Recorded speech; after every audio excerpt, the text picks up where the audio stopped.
Del Señor, mis amados hermanos, muy buenos días. Quiero invitarles por favor a que abramos la palabra del Señor. Y hoy me gozo, en verdad y alegría en mi corazón cada vez que hay en este lugar personas que nos visitan, que nos están acompañando y que están viendo la manera de ser o cómo es que somos una iglesia. Pero aparte de ser o demostrar lo que somos como iglesia, también queremos compartir con ustedes una gran verdad. Una verdad que no se puede ocultar. Un mensaje que no se puede dejar de predicar o de enseñar o de proclamar. Y tiene que ver con la razón también por la cual usted está en esta mañana acá. Porque si así es, si la voluntad de Dios, como hasta el momento lo vamos a expresar a través del mensaje, esa voluntad hoy, la voluntad de Dios hoy se hace realidad, usted debe salir de este lugar conociendo a Jesucristo como Señor y Salvador. Porque esos son momentos preciosos donde Dios aprovecha la exposición de la palabra para llegar a su corazón. Usted está aquí en esta mañana no por una casualidad, sino por una causalidad.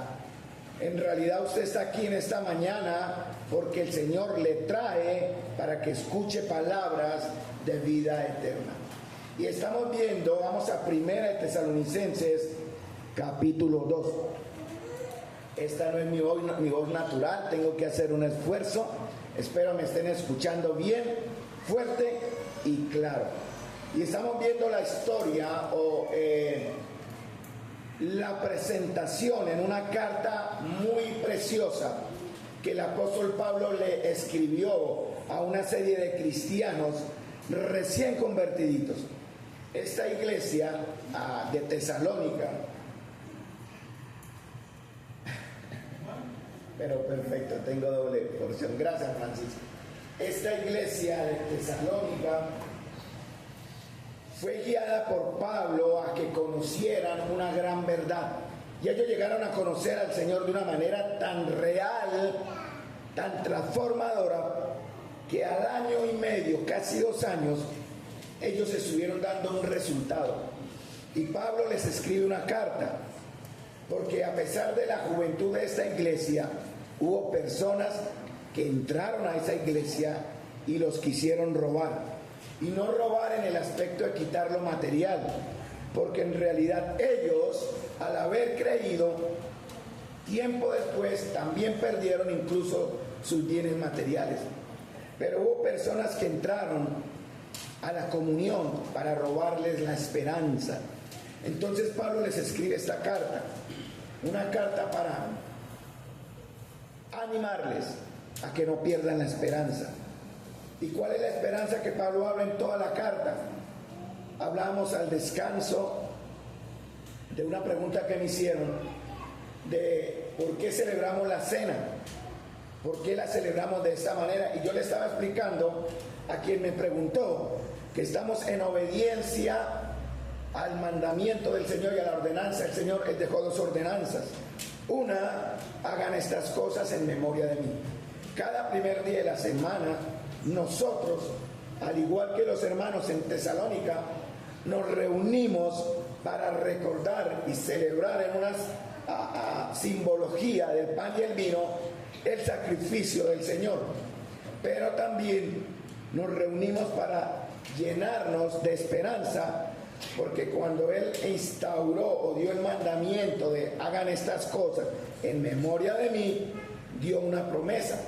Él dijo que vendría y que pronto celebraríamos esto en su presencia. Amén. Y esa es la esperanza que también nosotros declaramos. Que algún día, pronto, hermanos, celebraremos nuevamente la cena, el partimiento del pan y el beber el vino en la misma presencia del Señor. Y también les dejó una segunda ordenanza que está en Mateo 28. Toda potestad me da en los cielos, por tanto, id, ¿no? Y hagan discípulos, bautizándolos en el nombre del Padre, del Hijo y del Espíritu Santo. He aquí, yo estoy con vosotros todos los días hasta el fin del mundo. Y hoy, después de que termine este compartir con ustedes esta palabra, que va a ser corta, créanme, vamos a tener a una discípula del Señor que hoy va a dar testimonio público en obediencia a esa segunda ordenanza que el Señor dejó. Y el próximo domingo, aunque ya no va a llegar el domingo porque está en el retiro de damas, ella va a poder participar también de nuestra común unión como iglesia en el pan y el vino. Amén. Y esas son las razones del por qué nosotros celebramos esto, recordando la esperanza. Entonces vamos a 1 Tesalonicenses capítulo 2 versículo 13.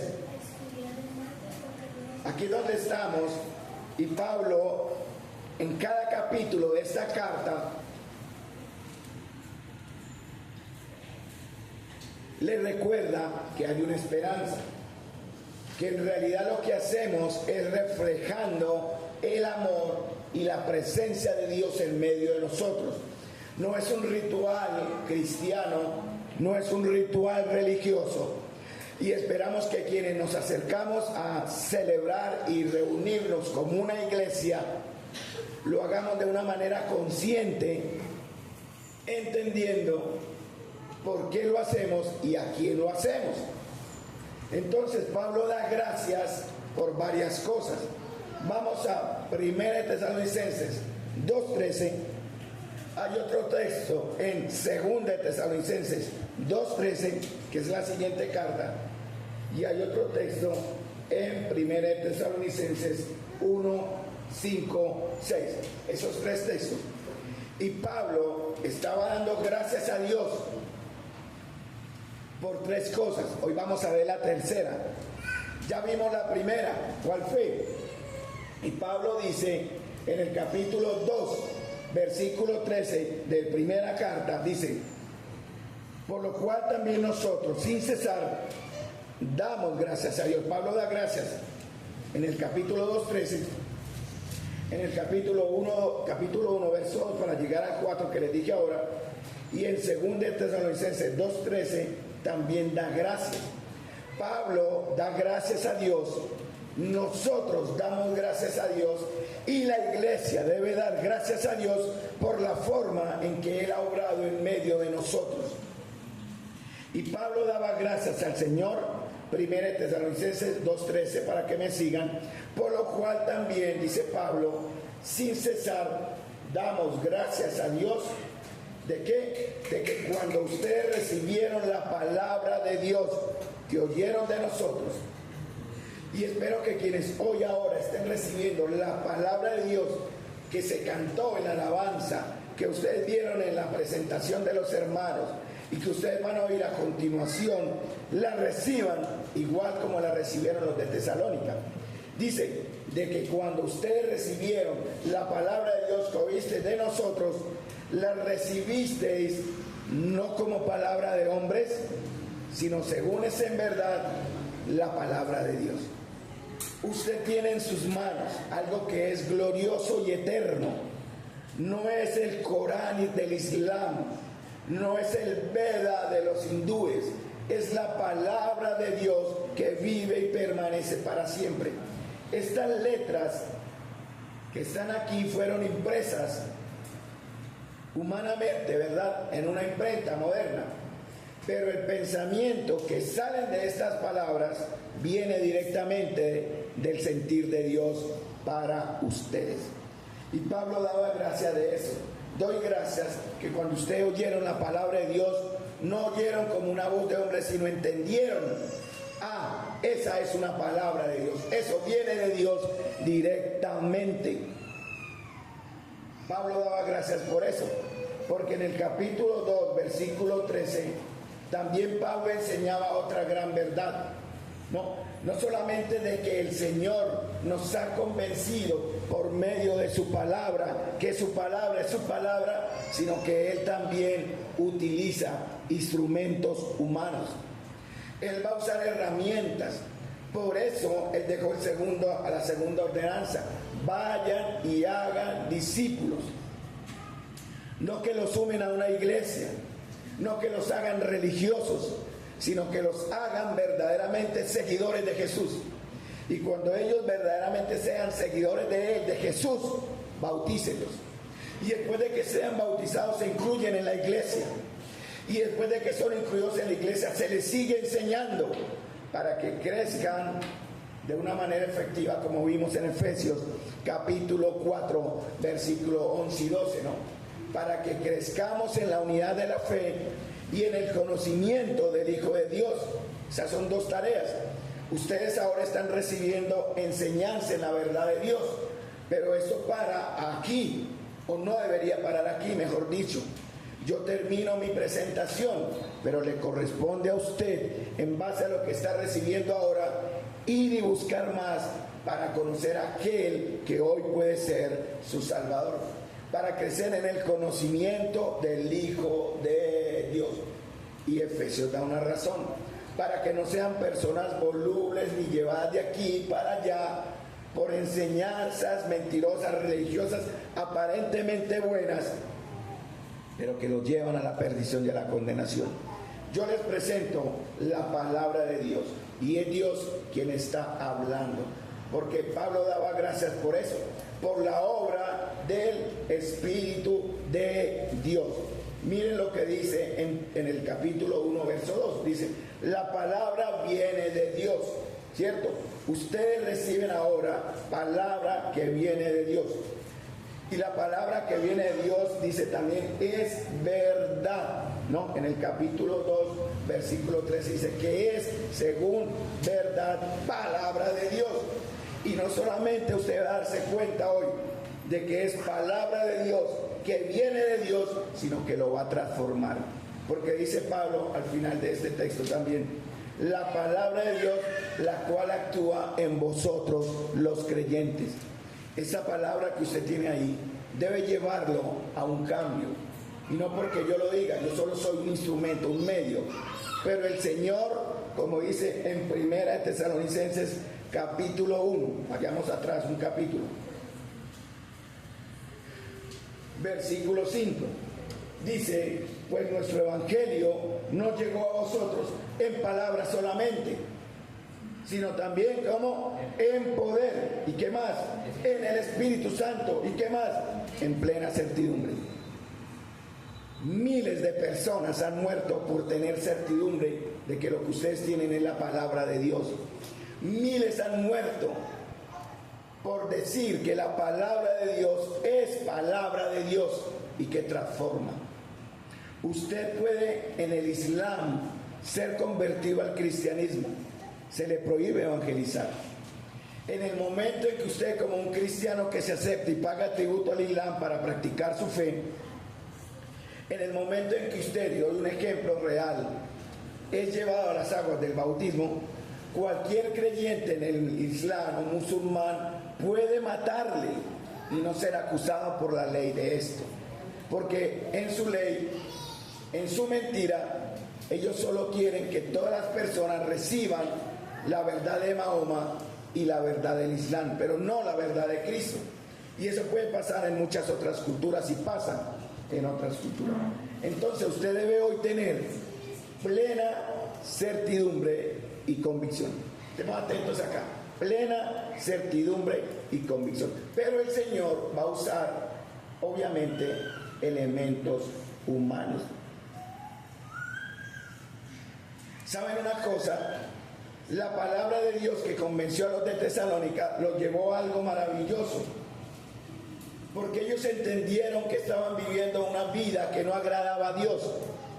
Ellos comprendieron porque Dios mismo, escuchen, por eso Pablo les dice en el verso 4, y espero que hoy, en ese momento, aquí haya personas, por lo menos yo lo soy, que yo lo creo y lo vivo, esa verdad que está en el verso 4, donde Pablo le recuerda a los hermanos, a los que creen, dos verdades. Dice en el verso 4, pues conocemos, hermanos amados de Dios, vuestra elección. Dos cosas que Dios hace en base a lo que Él es, que Él ama. Juan capítulo 3 versículo 16 dice, de tal manera amó Dios a Carlos o al mundo, que ha dado a su Hijo unigénito para que Carlos, que cree en Él, no se pierda, mas tenga vida eterna. Porque no envió Dios al mundo para condenar a Carlos, sino para que Carlos sea salvo por medio de Él. Está hablando de Cristo, el mismo. El amor de Dios es general, es universal, pero se aplica específicamente a quienes creen. Porque ahí se hace real y efectivo un contrato, un pago llamado justificación.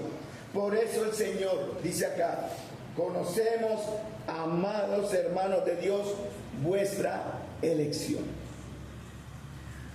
Usted, si nos está visitando, fue traído hoy acá para que tenga de parte de Dios, no de parte de la iglesia, no de parte de este buen grupo de hermanos, la oportunidad de escoger el camino de Dios. Porque hay un camino ancho, muchos van por ahí, hay una puerta grande, muchos entran por ahí, pero muy pocos están en el camino angosto que lleva a la vida eterna.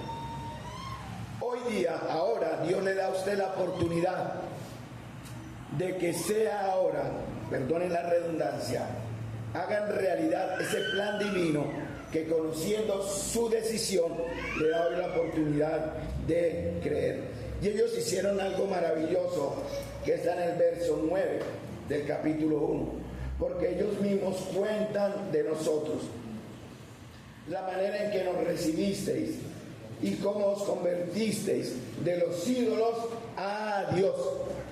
¿Qué ídolos tiene en su alma, en su vida, en su corazón? Póngase el nombre que quiera. Puede ser un cristiano evangélico, puede ser un cristiano católico, puede ser un cristiano el que sea. Póngale el nombre. ¿Qué ídolos tenemos en el corazón que necesitan ser quitados de nuestra vida para servir, dice acá, o seguir y servir al Dios vivo y verdadero? He leído en el capítulo 1, verso 9 de 1 de Tesalonicenses. Porque, hermanos amados, ustedes saben que para que la palabra de Dios sea real, esto no lo cambia nadie. Si usted quiere creer, es su decisión. Si no quiere creer, es su decisión. Pero no va a cambiar la verdad de que usted tiene en sus manos la palabra que viene de Dios directamente. Y Dios está revelando a través de ella su carácter. Él se está mostrando a nosotros para que lo adoremos, para que le sigamos, para que le obedezcamos. Por eso le trajo a usted en esta mañana. Y no solamente esto, porque Él quiere que entienda que para llegar a su presencia hay que cumplir unas condiciones. No son las condiciones del hombre. Nosotros jamás podemos darle la medida a Dios. No pruebe la tentación, no pruebe a Dios. No tiente a Dios. Ayer hablábamos con los caballeros en esa gran diferencia. No nos atrevamos ni a tentar ni a probar a Dios. Dios es Dios y no necesita probarlo usted, que lo es.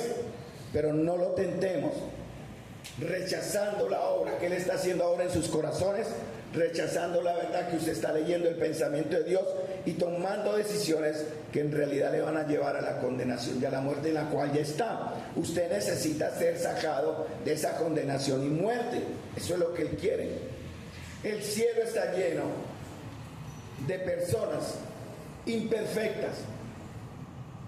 El cielo está lleno de personas pecadoras. ¿Y cómo es posible esto si Dios es santo? ¿Cómo es posible esto si Dios es justo? Bueno, por la gracia de Dios, que ha permitido que estas personas pecadoras y malas, a través de Cristo, encuentren o hallen el pago de sus deudas para con Él. Se llama gracia soberana, hermanos. Porque la paga del pecado es la muerte, pero el regalo de Dios es la vida eterna. Y aquí, yo sé que en ese lugar conozco a varios, tal vez algunos sean, otros no, pero está la gran mayoría de los que en verdad a través de Cristo hemos encontrado el perdón de nuestros pecados. Y Él ha puesto un sello de satisfecha o satisfecho mis condiciones y mi justicia cuando Él nos mira a través de Cristo. Por eso es que el cielo puede llenarse de personas imperfectas que ahora son vistas perfectas y santas solo a través de Cristo. Y eso fue lo que pasó con los de Tesalónica. Entonces el Señor va a usar su palabra. Vamos a 1 Pedro 1, 22, 23 para que me sigan.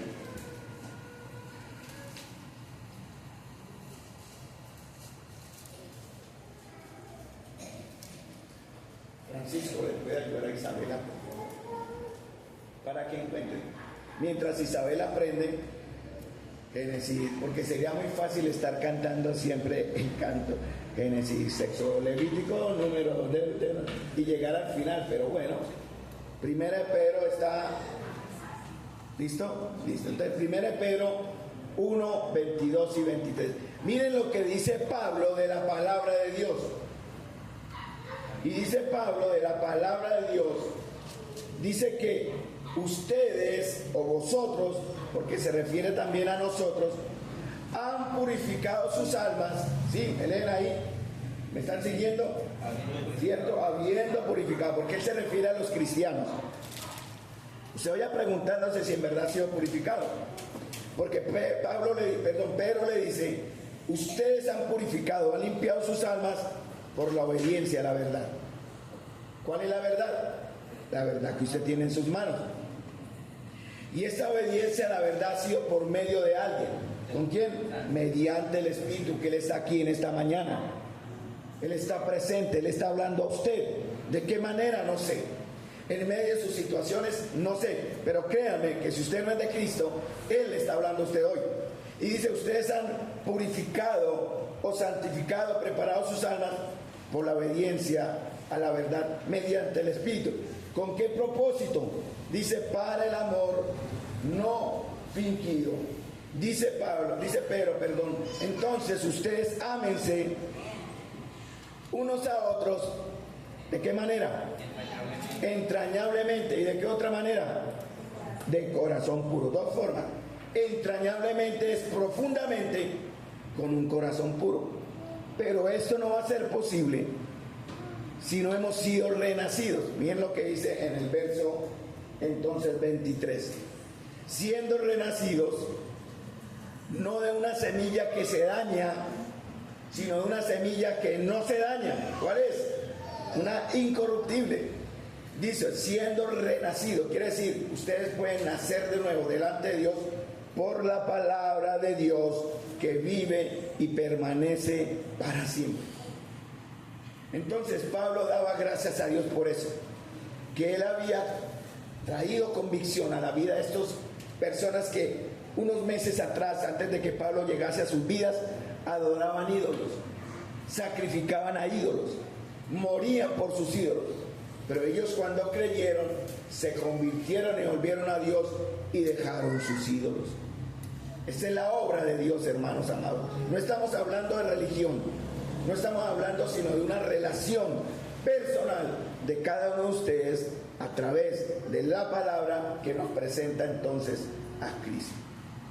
Y no solamente esto, volvamos a Tesalonicenses capítulo 1. Y no solamente que ellos reconocieron que la palabra de Dios era la palabra de Dios, sino que la recibieron también en medio de gran tribulación. Y eso está en el capítulo 2, porque son textos igualitos. Primera de Tesalonicenses 2.13, segunda de Tesalonicenses 2.13, y hablan de lo mismo. Damos gracias a Dios en segunda de Tesalonicenses 2.13, vamos allá. Y Pablo le recuerda otra vez su nueva condición: amados por el Señor. ¿Qué ha hecho el Señor por usted? ¿Qué puede hacer por usted hoy? ¿Qué dice la segunda de Tesalonicenses? Capítulo 2, versículo 13. Debemos dar gracias, pero el Señor puede hacer algo por usted hoy, o está haciendo algo por usted hoy, de verdad. Primeramente dice, le está amando, sí, amado por el Señor, pero ese amor solo va a ser efectivo específicamente a quienes Él, dice en el verso también, ha escogido. Amén. ¿Por qué los escoge? Él no es injusto. Él nos ha escogido sabiendo que usted, al oír esta verdad, usted iría por Él. No quiero que me vayan a malinterpretar. Y entonces el Señor, miren, hermanos, yo amo a mis hermanos. Yo puedo decir de verdad, a Jennifer, amo a Jennifer. Yo puedo decir con gran verdad, amo a Luis Humberto. Y en verdad ustedes lo han visto, que de alguna manera muy imperfecta la ha demostrado. Tico, le amo. Pero es muy diferente el amor que yo le tengo a mi esposa. A ella la amo de una manera especial. por eso la escogí. ¿Sí me entienden el ejemplo? Así es Dios.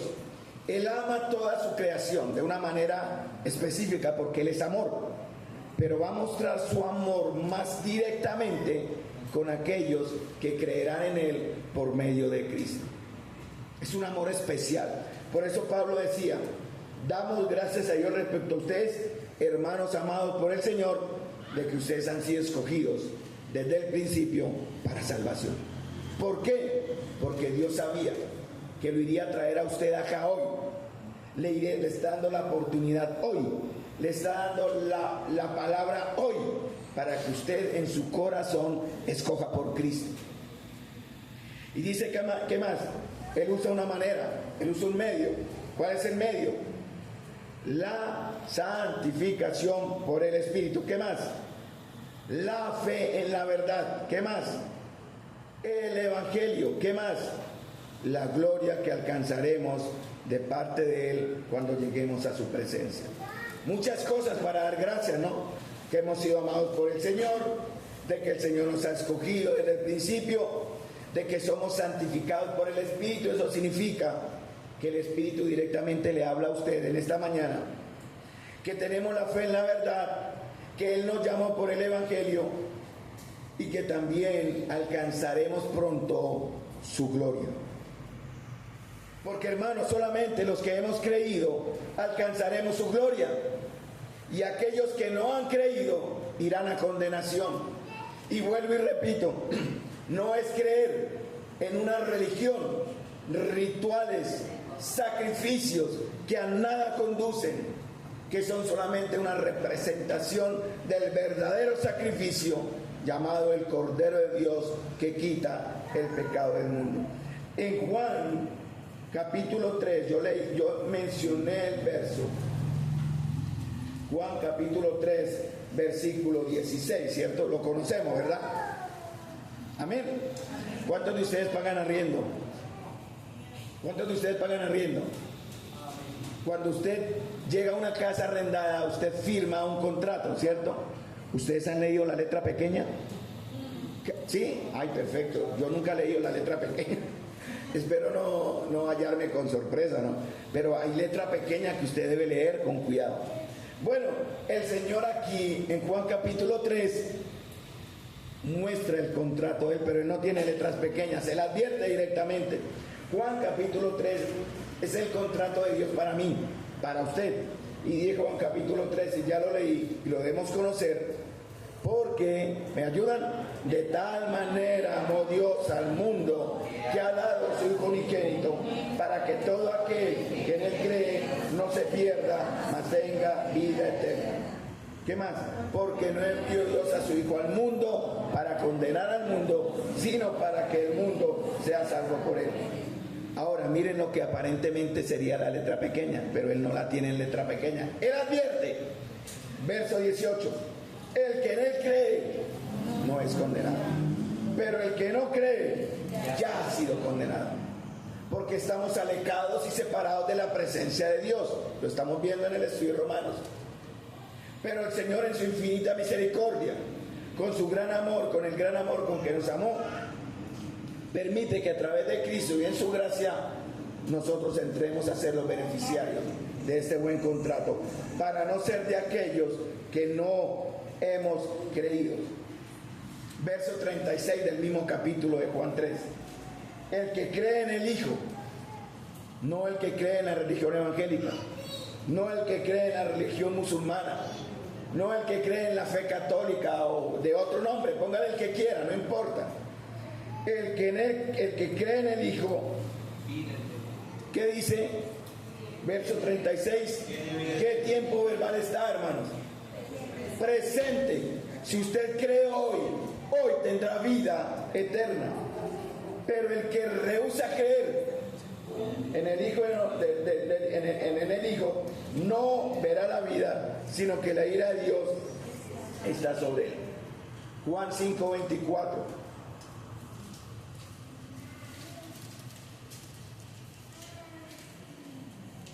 De cierto os digo, el que oye mi palabra, el resultado inmediato es creer, ¿cierto?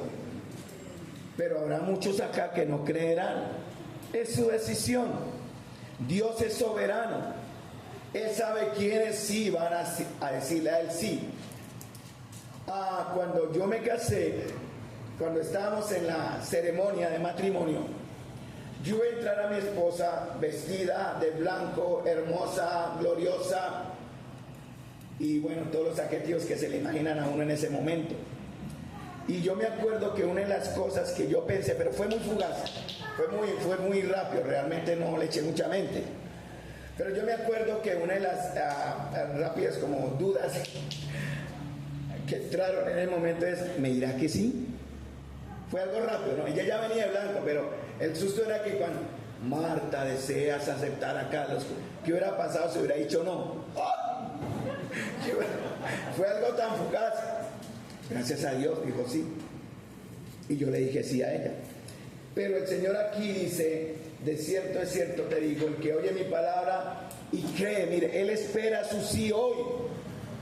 Dice en el mismo tiempo verbal, dice, el que oye mi palabra y cree en el que me envió, tiene tiempo ahora, hoy, ahora, tiene que vida eterna. No vendrá, ¿tiempo qué? ¿En qué tiempo está?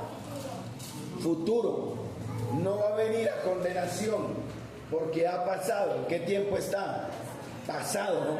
Ya pasó de muerte a vida. ¿En qué momento? En el momento en que el Hijo de Dios derramó su sangre en esa cruz maldita para darle a usted hoy la oportunidad hoy de que crea y tenga la vida eterna. Esto fue lo que sucedió con los de Tesalónica. Por eso ellos, habiendo creído, renunciaron a sus ídolos. Y Pablo dice eso en el capítulo 2. Él está usando instrumentos humanos. Vamos a 2 Corintios, capítulo 5.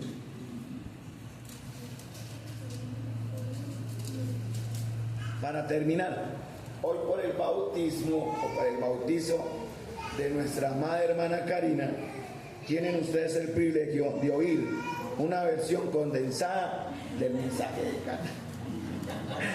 Entonces, 2 Corintios capítulo 5. Por favor, pregúntese usted esto. Voy a buscar mi texto, lo tengo acá, pero prefiero tenerlo en la escritura. De modo que, si me tienen ahí el texto, ¿cierto? 5, 17. De modo que es una ventaja o condición para cualquiera, ¿cierto? De modo que si alguno, ahora aquí ya divide un poquitico, ya tamiza más el asunto, ¿no? Ya lo reduce más. De modo que si alguno está en Cristo. Primera pregunta, ¿en qué lugar debemos estar, hermanos? En Cristo. ¿No tiene usted temor del juicio de Dios?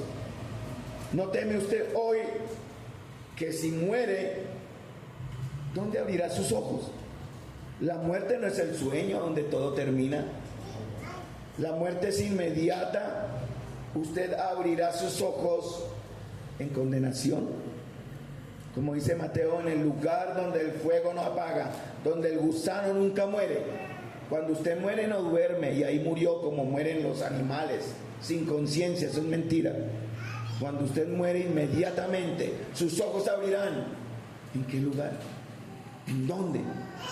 Si usted abre sus ojos en el lugar de condenación, no hay marcha atrás, no hay segundas oportunidades, no hay Señor, perdone, me equivoqué.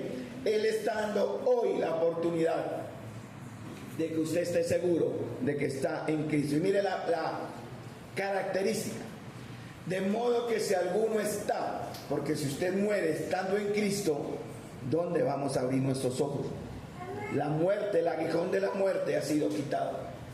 En pandemia vimos tantos temores de hermanos que diciéndose creyentes dudaban de su condición en Cristo, temiendo la muerte de ese virus que andaba por ahí. Yo he llevado a cristianos forrados de pies a cabeza, no los juzgo, de verdad. Y yo llevé cristianos forrados de pies a cabeza, porque pensaban que si abrían un poquitito su tapabocas o se dejaban de cubrir, el virus los contagiaría y morirían. Hermano, nadie muere sin que Dios lo permita. Y si hubiera sido así, como muchos de los nuestros que murieron por virus, no estoy negando una verdad que sí fue palpable. Algunos murieron, parientes que conocemos, algunos familiares de hermanos murieron por eso, está bien. No estamos negando, pero murieron porque Dios así lo determinó. Y si ellos murieron en Cristo, hermanos, cuando abrieron sus ojos, ¿dónde abrieron sus ojos? En la gloria, en la presencia de Dios. Y Pablo dice, de modo que si alguno está en Cristo, cuando estamos en Cristo, usted tiene que ser algo que, ¿qué dice acá? Nueva criatura es. Vamos a tener una naturaleza diferente. Eso es un milagro, les digo. Usted puede ser muy activista religioso, ¿verdad? Y aún así no ser salvo. O sea, hacer todas las cosas. Yo por años viví en el activismo religioso. Yo hacía cosas que buscaban agradar a Dios, buscando en mi ignorancia, hermanos, ganar favores con Dios. Sumarle a lo que yo pensaba que tenía seguro que era mi salvación. Pero hermanos, la palabra de Dios me mostró que yo no conozco el límite de Dios. ¿Cuál es la medida de Dios para salvación? ¿Cómo sabe usted que fue toda su vida de que tuvo conciencia de la fe hasta que murió un buen cristiano, hacedor de obras, misericordioso, haciendo cosas y cosas y cosas para completar la salvación de Dios? Y le faltó este poquito para salvarse. Pero gracias a Dios no es así, porque nosotros ahora somos nuevas criaturas. Y dice aquí que las cosas que viejas pasaron. Ahora, hermanos amados, si usted seguro me ha dado hoy la respuesta de que está en Cristo, usted tiene que ser ¿qué? Nueva criatura, nueva persona, no perfecta persona, nuevos pensamientos, nuevo corazón, nueva obediencia. Y Pablo dice aquí, he aquí, todas son hechas nuevas. ¿Quién hace nuevas todas las cosas, hermanos? Cristo el Señor. Él dice en Ezequiel, yo quitaré ese corazón de piedra y pondré un corazón de carne. Él dijo en Ezequiel, quitaré de ustedes el corazón de piedra y pondré mi espíritu en ustedes. Y Él hizo verdad, esa verdad y promesa cuando creímos en Él. Ahora miren lo que el Señor dice también. ¿Qué busca el Señor? 2 Corintios 5, 17. Versículo 18. Todo eso de ser nueva criatura ¿viene de quién? De Dios. Dice, proviene de Dios. Pero él busca algo. Ay, reconciliar. Algunos de ustedes piensan, muchos pensábamos, yo también pensaba así, que yo era hijo de Dios y por ser hijo de Dios al cielo voy. Pero yo estaba equivocado porque aún me faltaba el paso de ser nueva criatura. Alguien me habló de la necesidad de reconciliarme porque yo no me había reconciliado. Yo fui educado en una fe católica, no es algo culto. Yo fui católico hasta los 15 años. Yo no me confirmaron, no alcancé tampoco, pero me acuerdo que yo lo oraba mucho, créanme, con gran temor al Cristo caído que yo veía que paseaban en las semanas mayores, las semanas santas, ese Cristo sufriente y lleno de llagas con corona, y yo le rogaba a esa imagen, sálvame, no quiero condenarme, sálvame. Yo tenía menos de 15 años. Pero yo no entendía y yo pensaba que, la iglesia me muestra qué debo hacer para salvarme. Pero esa no era mi respuesta, hermanos, de verdad. Me faltaba primero reconciliarme con Dios por medio de Cristo. Es necesario primero reconciliarme con Él. Y el Señor me llevó a un texto, no pierdan su dedito ahí en Corintios. Y yo dudaba mucho, hermanos. La palabra de Dios dice en Romanos que todos estamos destituidos de la gloria de Dios. Amén. Amén. Amén. Eso dice la Escritura. Ahora, para los que son salvos sería un amén. Cuando usted dice un amén, quiere decir que así es. Pero si usted es salvo, ahora tendríamos que decir que ya no se aplica para mí.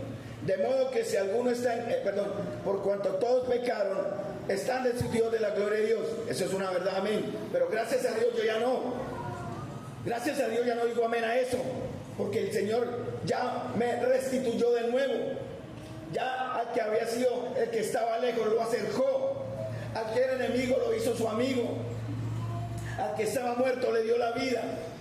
Al que era vieja criatura lo hizo nuevo. Entonces yo ya no digo amén al verso 23. Amén para todos aquellos que se le aplica, porque la verdad de Dios no cambia. Pero para mí ya no es así. Yo fui un hombre que fue destituido, pero que ahora ha sido también restaurado. Y el Señor quitó toda duda. En Romanos capítulo 8, versículo 28 al 33, no lo vamos a leer todos obviamente, donde el Señor me dice: Carlos, no tema más, no tenga más temores, ovejita. En cierta manera, o viéndolo de una manera más directa, no tenga temor, no sea ignorante, búsqueme. Y la Biblia me enseñó una verdad, hermano. Miren Dios cómo es de milagroso. Yo crecí viendo las terribles imágenes de un infierno. Yo crecí así hasta los 15 años. Yo no quería ir al infierno, para nada. Y yo por eso hacía cosas para ganar el favor de Dios. Después de que conocí el Evangelio, Dios me trajo cierta paz, pero esa paz no era duradera, porque esa paz estaba basada en lo que yo hacía y no en lo que Cristo hizo. Y una vez, haciendo el aseo en mi casa, no sé por qué estaba haciendo el aseo, casi nunca lo hacía, pero el Señor lo manejó así. Yo estaba barriendo y había una hojita volteada sobre el piso y yo le di con la escoba. Al pegarle con la escoba, la hojita hizo esto por el viento y se volteó. Yo me tenía que agachar a recoger la hoja. Y lo que primero brincó a mis ojos, hermanos, fue este texto de Romanos. Era un tratado. Y Romanos capítulo 8, versículo 28. Claro, yo tuve que agacharme a recoger la hoja para llevarla a la basura. Y lo primero que mis ojos vieron, me dio este verso. Y sabemos que los que aman a Dios, todas las cosas les ayudan a bien. Esto es, a los que conforme a su propósito son llamados. Porque a los que antes, aquí ya entré yo, oiga, ese soy yo. A los que antes conoció, ese soy yo. A él lo apartó para que fuese hecho conforme a la imagen de su Hijo. Dice: a los que él predestinó, a él llamó, ese soy yo. Y al que él llamó, ese soy yo. A ese justificó. Y yo alegre decía: ese soy yo. Y a los que justificó, a ese glorificó. Y miren lo que dice: ¿qué pues diremos a esto? Si Dios es por nosotros, ¿quién contra nosotros? El que no escatimonia a su propio Hijo, ¿cómo no le va a dar a usted, Carlos, todas las cosas? ¿Quién es el que condenará? ¿Quién lo condena a usted, Carlos, si ahora está en Cristo? Si Dios es el que justifica. ¿Quién es el que condenará? Cristo es el que murió, más aún el que también resucitó, el que además está sentado a la diestra de Dios, el que intercede por nosotros. ¿Qué más seguridad podía yo obtener ahí en ese momento, hermanos? Yo cuando leí este texto, me lo sé de memoria, fue para mí el bálsamo que quitó toda duda. Fue en ese momento donde yo realmente fui salvo. Ahí fue donde obtuve mi seguridad. Y de ahí ese texto es la base de mi vida. No me mueve nadie. No me mueve nada. para decir que ahora soy un hijo salvo de Dios. Y otra verdad dice, saltémonos al 37. Antes, en todas estas cosas, ¿cómo es usted, hermano? ¿Cómo llegué a ser yo? ¿Somos qué? Más que vencedores por medio de aquel que nos amó. Y miren esta maravillosa verdad. Por lo cual estoy seguro que la muerte me puede separar de Cristo. No. La vida me puede separar de Cristo. No. Los ángeles ni principados, ni potestades, cuando habla de las huestes malas, ni lo que me está sucediendo hoy, ni lo que me vendrá después, ni lo que está arriba en los cielos, ni lo que está abajo en la tierra, ni ninguna otra cosa creada me podrá separar del amor de Dios que es en Cristo Jesús, Señor nuestro. ¿Qué puedo decir a eso? Amén, hermano. Ahí fue el momento donde Carlos tuvo seguridad. Ya tuve mi firmeza. Eso fue el momento, eso fue en el año 84. Yo tendría 15, 16 años, más o menos. Tengo ahora 61, hermanos. Y espero no dejar de seguir a mi Señor. Porque Pablo, volvamos a Corinto y ya terminamos. Yo les prometí corto el tiempo y me estaba dejando llevar. Perdóname, Señor. Entonces, Él a los que ha reconciliado les da un trabajo, por eso Él usa instrumentos. Y el instrumento no es el pastor solamente, hay el teólogo, hay el que más sabe Biblia, no. Cada uno de ustedes es ese instrumento. Pues vamos a 2 Corintios 5, 17. Dice, y todo esto proviene de Dios, quien nos reconcilió consigo mismo por Cristo. ¿Y qué hizo Dios? ¿Qué dice el Señor que hizo? ¿Qué dice? Nos dio. Oiga, ¿entienden ustedes esa tarea? Que Dios mismo le haya dicho a usted, vea, le entrego. ¿Qué hace usted con eso? Ay, y aparte de recibirlo, valorarlo. Y aparte de valorarlo, obedecerlo. Porque Dios nos entrega a todos nosotros. Eso fue lo que Pablo hizo. Dios usa instrumentos humanos. Porque los de Tesalónica oyeron la palabra por medio de instrumentos humanos. Y donde Pablo les hablaba, reconcíliense con Dios. Dice, nos dio el ministerio de la reconciliación. ¿Cuál es el tema de esta reconciliación? ¿Cuál es?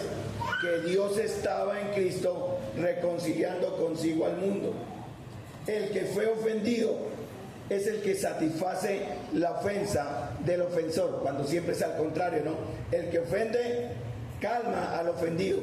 En ese caso fue el ofendido el que puso su propia vida para satisfacerse a él mismo en su justicia y santidad y reconciliar por medio de él a aquellos que creen en él. Creo que lo dije correctamente. Y dice, no solamente nos dio, ¿qué más? ¿Qué más hizo el Señor? Nos encargó, ¿sí? Eso está en el verso 19. Y nos encargó a nosotros la palabra de reconciliación. ¿Me entienden, hermanos, lo que estoy mencionando por la palabra? El Señor le dio a usted un ministerio, un trabajo, se llama reconciliación. Y nos encargó la palabra de reconciliación, que es lo que presentamos hoy. Así que, dice Pablo, cada uno de ustedes es que, ¿saben lo que significa la palabra embajador, no? ¿Qué hace un embajador? Representa. Y no representa a cualquiera, hermanos.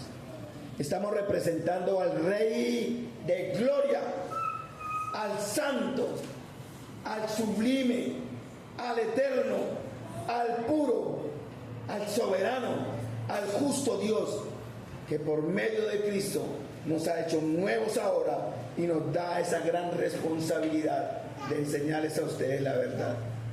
Y Pablo dice, ¿cómo ruega Dios? A través nuestro, por medio de nosotros. Y Pablo vuelve y dice, os rogamos, es lo que yo hago ahora para terminar, en el nombre de Cristo, reconcíliense con Dios. La palabra reconciliación tiene este significado. Cambio, o la palabra reconciliación significa el cambio de la enemistad en amistad. ¿Sí? Unir dos partes que están en conflicto. Por eso entre nosotros no debe haber asuntos irreconciliables. Por eso existe el amor y el perdón, de la que Pablo también ha hablado. Entonces nuestra tarea es, hermanos, reconcíliese con Dios. Vuelva su enemistad en amistad por medio de Cristo.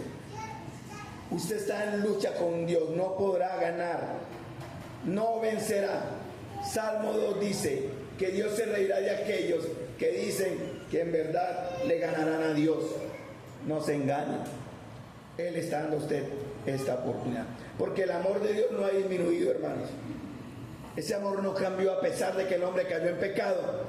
Y a pesar de sus más oscuros pecados y depravaciones, hermanos, el amor de Dios está ahí para ser aplicado de manera específica solamente y por medio de Cristo. Por eso la iglesia tiene esa tarea, hermanos. Esa es nuestra tarea.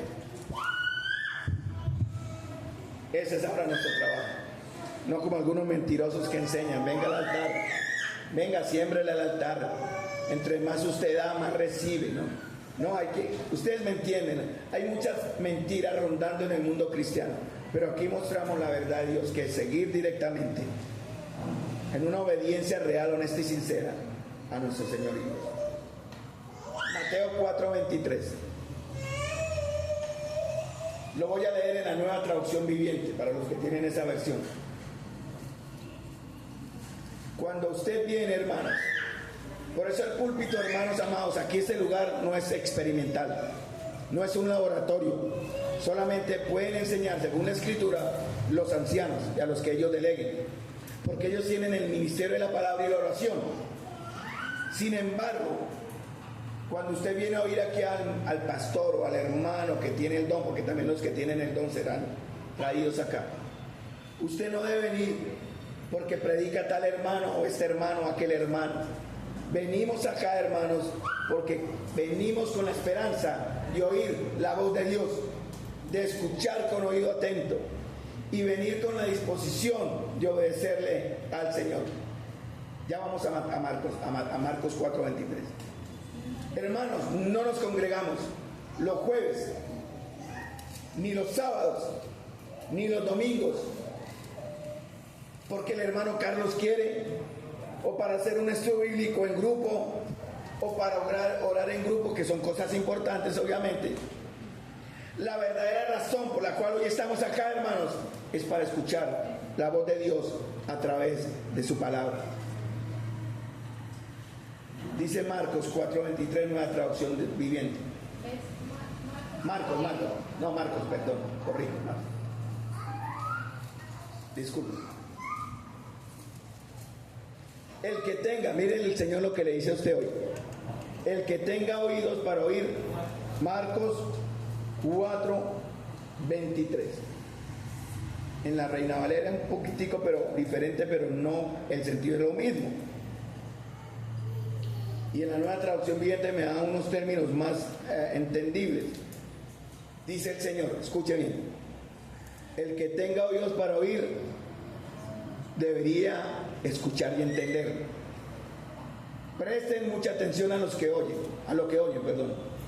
Cuando más atentamente escuchen, tanto más entendimiento les será dado y se les dará aún más. Al estar usted aquí escuchando la verdad de Dios, escuche, ponga su corazón a esto, y entre más escuche, Dios estará teniendo más y más misericordia, paciencia, hasta el momento en que usted escoja por Él. Pero Dios sabe también si usted va a escoger o no.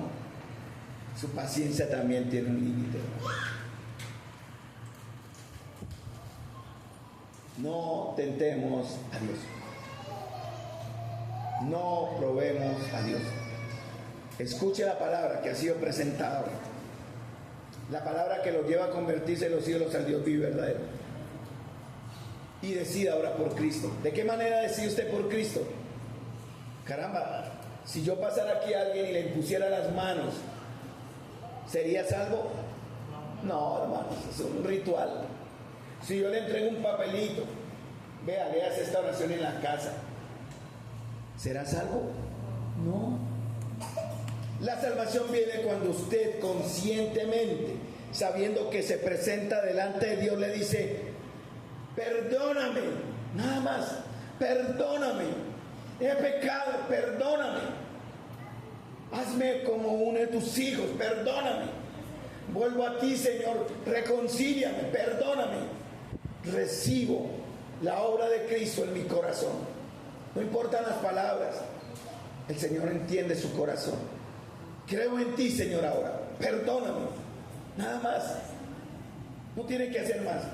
Y desde ese momento usted por la fe puede creer y ver también el efecto del Señor obrando en su vida, porque usted va a empezar a dejar lo que era malo, va a soltar lo que era perverso, sus inmundicias, sus mentiras, sus enemistades, sus fornicaciones, sus adulterios, sus hechicerías, sus idolatrías, sus brujerías, su falta de amor, su falta de perdón. Todo eso queda atrás, porque la palabra de Dios dice que si alguno está en Cristo, nueva criatura será. Padre Celestial, Señor. Yesid. Ya, perfecto. Me olvidó, hermano.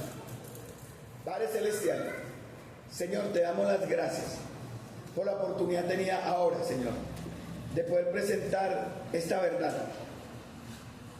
Verdad que transforma, Señor. Verdad que viene de ti. Te suplico en el nombre de Cristo, Señor, en la autoridad de tu palabra, en el nombre de Jesús, que cualquiera de los que hoy aquí reunidos que no han creído, Señor, crean hoy, y que te glorifique, Señor, en el arrepentimiento y en la aceptación por fe de la obra preciosa de nuestro Señor y Salvador. Te doy las gracias, Señor amado, por la oportunidad entregada a tu iglesia, Señor, ahora, de presentar tu palabra y de ser ahora, Señor, ministros de reconciliación. Te ruego, Señor, en el nombre de Jesús, que ten misericordia y paciencia con aquellos que tal vez hoy deciden esperar para mañana. Te suplico, Señor, en el nombre de Jesús, tu amor para ellos, tu perdón y misericordia, un día más, Señor, mientras deciden. Te lo rogamos en el nombre de nuestro Señor Jesús. Amén.